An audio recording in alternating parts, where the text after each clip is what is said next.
हमारा देश आज विकसित देशों से व्यवसाय, विकास और विज्ञान के क्षेत्रों में बराबरी कर रहा है। स्वस्थ रहेगा भारत तो उन्नति की ओर आगे बढ़ेगा भारत। देश में विभिन्न आयु वर्गों के अंतर्गत आने वाले लोग एनीमिया नामक एक गंभीर बीमारी का शिकार बन रहे हैं। हमारे देश की केंद्र सरकार और विभिन्न राज्यों की सरकारें हमें एनीमिया मुक्त करने के लिए कई कदम उठा रही है। सरकार द्वारा हाल ही में की गई सर्वे रिपोर्ट के अनुसार देश के विभिन्न आयु और वर्ग के लोग इस समस्या से जूझ रहे हैं। बेसिकली हम जानते हैं कि एनीमिया या खून की कमी होती क्या है। एनीमिया का मतलब है कि आपका खून जो है नॉर्मल लिमिट से कम है। जैसे 10 से 12 हमारा नॉर्मल हीमोग्लोबिन होना चाहिए महिलाओं में, अगर उससे कम होता है तो हम उसको एनीमिया बोलते हैं। खून की कमी होने के कारण से आपके शरीर को जो है ऑक्सीजन सप्लाई जो है पूरी तरह से नहीं हो पाता है। हमारी यहाँ की ज़्यादातर महिलाओं में आयरन डिफिशिएंसी एनीमिया हमें देखा गया है, जो कि खून में आयरन की कमी के कारण होता है। एनीमिया जो है वो 2-3 प्रकार का है। एक तो आयरन डिफिशिएंसी हो गया है, दूसरा एक विटामिन B12 डिफिशिएंसी के कारण भी होता है, तीसरा जेनेटिक भी होता है जिसको हम हीमोग्लोबिनोपैथीज बोलते हैं। उसके अब बहुत सारे टेस्ट होते हैं, वो डिटेल में इन्वेस्टिगेशन कराने के बाद हमें पता चलता है कि किस तरह का एनीमिया है और इसको ट्रीट कैसा किया जाए। एनीमिया सिर्फ हमारे देश के लिए ही नहीं बल्कि दुनिया के कई और देशों के लिए भी गंभीर समस्या का रूप ले रही है। इसी के सहयोग के लिए दुनिया की 2 बड़ी संस्थाएं WHO और यूनिसेफ इस पर काम कर रही है। हमें आज तक एनीमिया के सिर्फ एलोपैथिक इलाज के बारे में ही पता था, पर जैसे कि हम जानते हैं हमारा देश योग और अध्यात्म का केंद्र माना जाता है। एनीमिया का इलाज प्राकृतिक चिकित्सा से भी हो सकता है। आइए इसके बारे में विस्तार से डॉक्टर दीप्ति गोयल से जानें।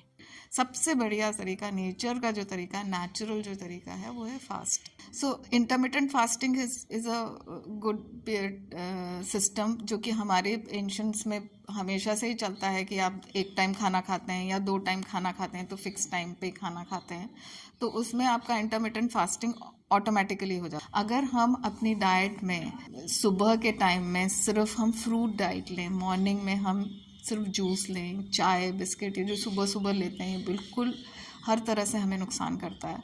तो इसमें सुबह हम सिर्फ जूस लें 8-9 बजे, उसके बाद 12-1 बजे के करीब हम फ्रूट्स खाएं और फिर एक टाइम सिर्फ रात शाम को रोटी लें, और वो भी मिलेट बेस्ड हमारी रोटी रहे। हम गेहूँ चावल की बजाय हम बाजरा, जौ, ज्वार इनकी रोटी लेना शुरू करें। उनके साथ में हरा साग लें और स्प्राउट्स लें, तो ये हमारी बॉडी में धीरे धीरे एब्जॉर्ब होना शुरू हो जाएगा, हमारी बॉडी की क्लिनजिंग होनी शुरू हो जाएगी और हम हर चीज़, हमारे जो बॉडी के सिस्टम्स हैं जो कि डंप हो गए हैं वो सारे एक्टिवेट होंगे और हीमोग्लोबिन जनरेट होना ऑटोमेटिकली बोन मैरो में शुरू हो जाएगा।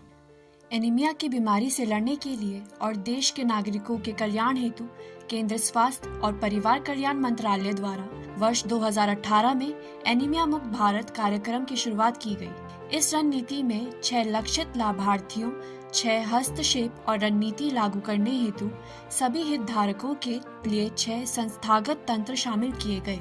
एनीमिया मुक्त भारत एक ministry of health and family welfare की एक बहुत अच्छी स्कीम है।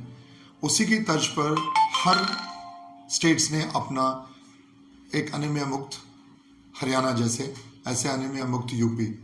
इस स्कीम के तहत उन लोगों ने जो प्रायोरिटी ग्रुप्स हैं, जैसे children 6 to 59 months means less than 5 years, then children 5 to 9 years, then adolescent 10 to 19 years, pregnant and lactating womens, women of reproductive age groups. और इस स्कीम में एनीमिया मुक्त भारत में एक पिंक कलर की हम टैबलेट देते हैं जिसमें 45 मिलीग्राम ऑफ एलिमेंटल आयरन होता है और 400 माइक्रोग्राम फोलिक एसिड होता है। आइए सरकार की इस महत्वपूर्ण मुहिम में हम भी अपना योगदान दें और देश को उन्नति और विकास की ओर ले जाएं। स्वस्थ भारत, उन्नत भारत।